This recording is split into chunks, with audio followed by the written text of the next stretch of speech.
ఇక అసలు విషయానికి వస్తున్నాను. నువ్వు ఏవేవి నువ్వు ఏవేవి కోల్పోయానని నలిగిపోతావో, అది ప్రాణాన్ని గూర్చైనా, పరువుని గూర్చైనా, ధనాన్ని గూర్చైనా, అనుబంధాలను గూర్చైనా, ఏది లాస్ అయ్యానని నువ్వు ఫీల్ అవుతావో వాటన్నిటిని తిరిగి నిర్మించగలడు. అంతకంటే శ్రేష్టంగా చేయగలడు.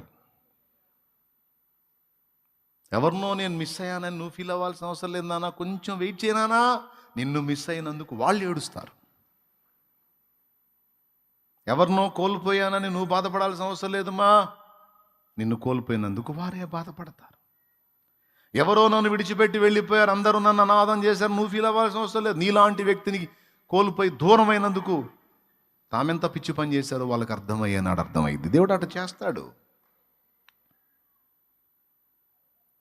అందుబాటులో ఉన్న తమ్ముడిని అమ్ముకున్నారు. చివరికి ఆపత్కాలంలో దిక్కెవరయ్యారు? తమ్ముడే అయ్యాడు.